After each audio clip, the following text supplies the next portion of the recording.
Mercree, and I'm so excited to be here today with Michelyn Cierra. Hi, Michelyn. Hello, hello. Hi. Michelyn is a 22-year-old singer-songwriter, and she has performed at places like the Howard Theater in Washington, D.C., and the B.B. King Theater in New York City. And I absolutely love your YouTube channel, Thank Michelyn. you. Yeah, she's got a beautiful singing voice. Thank you. And a really positive and inspirational message, which is what drew me to want to connect with you. Yeah, so what inspired you to start sharing your talent on YouTube? I was actually inspired by this name comes up again, Tori Kelly, who happens to be one of my favorite singers, and I've been following her since she was in like middle school, I believe. So she had a YouTube channel since then, before YouTube was even really popular. And I was kind of like, okay, I'm singing too, and this is an outlet for me to share this and get some, some exposure. Yeah. So I hopped on YouTube to do my thing. That's great. And community too, because I would expect you've probably connected with a lot of other musicians and songwriters. Absolutely. It's great for connecting people. Yeah, that's great.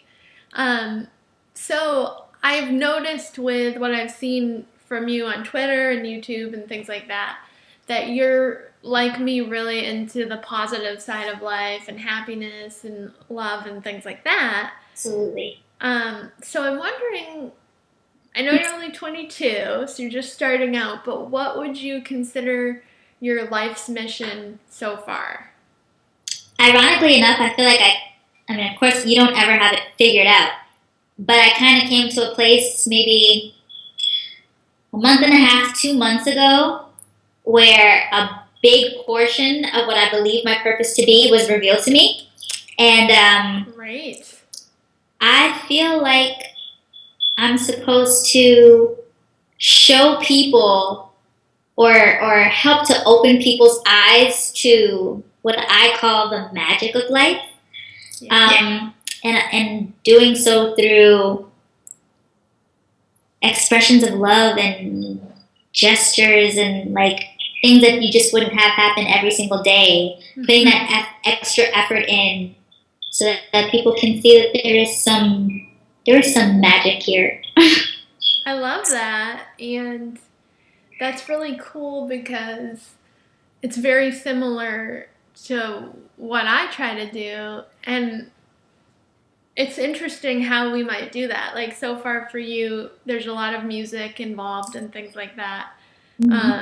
I just finished a novel, and the theme is magic is woven through the ordinary, and the ordinary is actually extraordinary. Yeah. So, how interesting that we have these similar takes. This magical outlook. Yeah, exactly. And congrats, by the way. Thank you. Thank you. That book is hopefully about to be sold by my agent, and I have another book coming out in a year. It takes a long time for a book to go through the traditional publishing system. I bet it does. About bliss, like how to be happy and blissful. So yeah. The nonfiction side of it.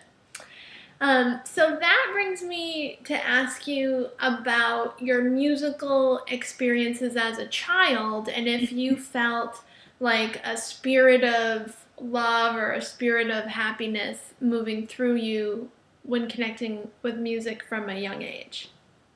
Well, as a child, I think it started out for me as just fun.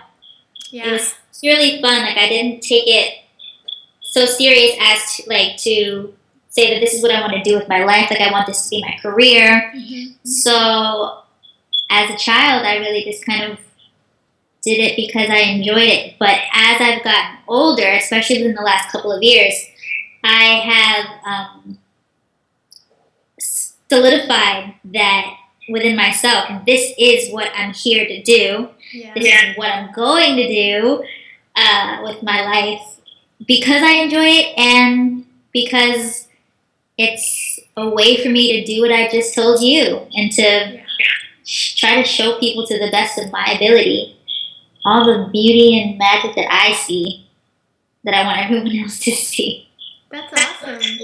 And that, that joyful spirit that moves through us all is what creates a positive life experience and uplifts the world. I mean, and creativity gives us an outlet to express those things, which is awesome. So, did you have a lot of music and arts education in your school as a kid? Excuse me. I went to public schools, and I would say that it was like an average kind of experience. Right. Like elementary school, I know that you would have like a different thing every day. Like Wednesdays would be music day, Thursdays would be paint, so different stuff like that. And then once middle school and high school came around, that stuff wasn't like mandatory. You only took it if you wanted to take it. Yeah. But I feel like it's so necessary, especially now with bullying being on such a high. I know. It's so necessary for kids to be able to have another way to express themselves. And art is so vast. You can do so many things. You can write, you can paint, you can sing, you can play an instrument. There's so many outlets within art. I agree. So I think it's extremely necessary for there to be a lot more of it. I think we need more of it too. And before I was an author and speaker and everything, I was a teacher. So as an educator, also the connections we make neurally and cognitively, it's essential to have arts, it's essential to have music, it's essential to have all of that to make those connections and develop the brain.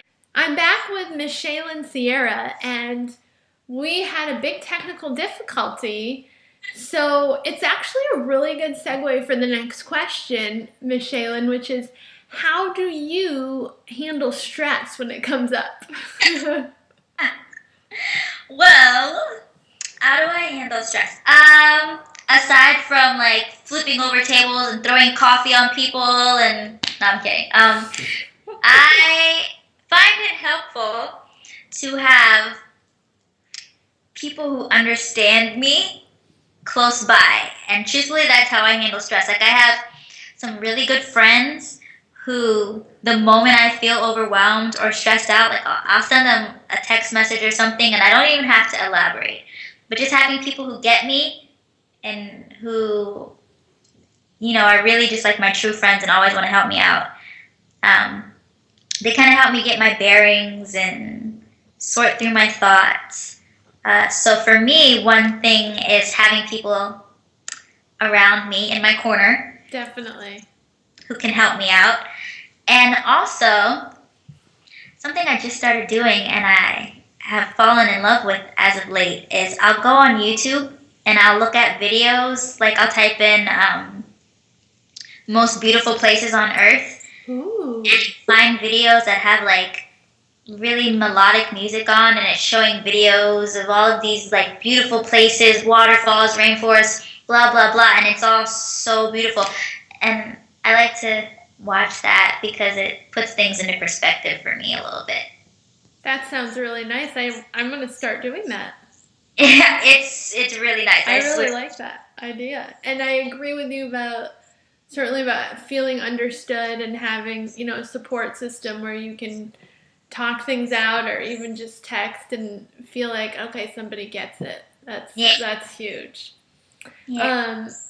So my next question is kind of like something that's special to me, the concept of kindness.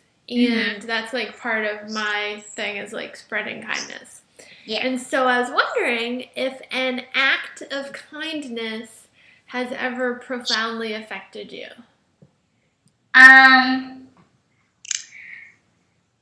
I am not sure that I can recall one specific act of kindness. Although, perhaps this is a bit cliche, but my mom does acts of kindness for me every single day. And I certainly am moved Yeah. You by the appreciate it. absolutely. Mm-hmm. So if I had to say one thing, I mean, it's probably not the best answer in the world, but it's my mommy, and I love that lady. I think that's a great answer. And she does for me on a daily basis. That's awesome. Marge, I mean, she carries me on her back, so that's nice. Everything she does for me stands out and speaks volumes. That's awesome. It's such a blessing to have wonderful parents. I have that too, and it's nothing like it, I'll tell you. It just gives you that support in life to go forward and, be who you are and share your light and all the stuff we're talking about. So that's awesome. Since I have a book about bliss coming out next year, I also like to ask, what is ultimate bliss for you? What's the ultimate? So this answer encompasses some crazy things and maybe some deep, profound things too. We'll see what comes out. Cool. Okay, so for me, bliss starts with cookies. I'm sorry I have to say it. I have to say it because I am so very much in love with cookies, and they do make me happy. That's good. Bliss for me includes cookies, I'll say that much. But also, my ultimate bliss is love. And here's where I get poetic on you. Good. I am so moved by love, which is like a lot of my music comes from love. Mm-hmm.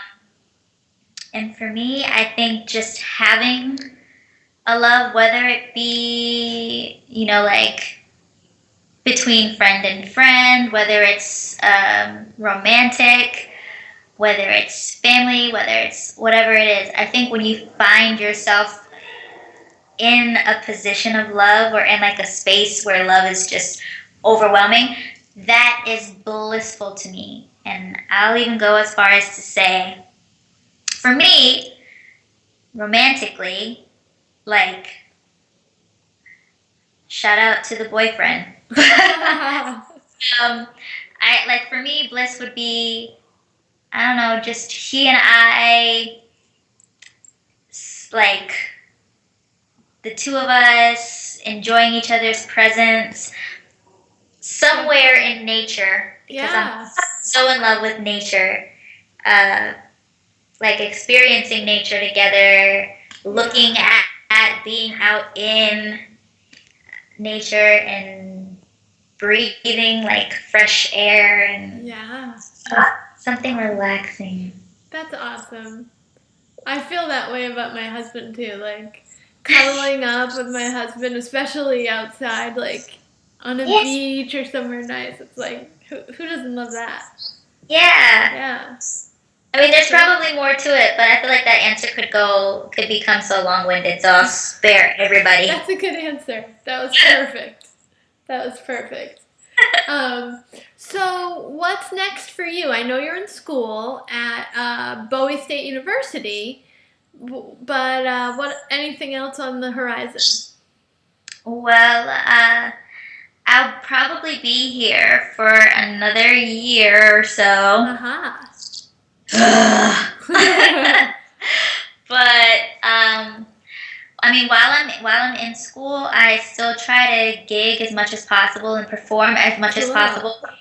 And when I bust out of here, you have no idea how happy I'll be when that happens. I will be. But when I'm through with school, I kind of hope to maybe go on a show like The Voice or something like that. Not necessarily to win, but just to get some additional exposure. That'd be awesome. Keep going hard in my music. Yeah. because, like I said, that's what I've chosen to do with my life. That's my career Right. path. So Right. um, I'll have a lot more time to focus on that and to Yeah. develop that, and hopefully start to travel with my gift and have that open up some other doors for me. In the near future, I actually want to be like you. I want to write a couple books. Go for it. That's a bit long term. Life of a writer is persevering. Typing and typing and typing. That's what it's like to be a writer, and it's awesome. But it's staying focused. Where can our viewers find you on YouTube and Twitter? And are you on Instagram? Yep. Tell us all about that. All those. All of my social networks are under Michelyn Cierra, so I know that like nobody can ever spell that. It's so complicated. But everything, Instagram is Michelyn Cierra, Twitter, Facebook, YouTube. Great. Anything else that I can't think of that I may have is probably under Michelyn Cierra as well. Okay. So that's all MichelynCierra. I will put your links in the description for the video too, so everybody can find them. Thank you. Yeah. Okay. Well, Michelyn, thank you so much for being here. It was awesome to talk to you. I'm glad that we weathered our technical difficulties and figured out how to manage that stress, and here we are being blissful. Thanks. Past technical difficulties too. Yeah. Thanks everyone for watching, and we will see you again very soon.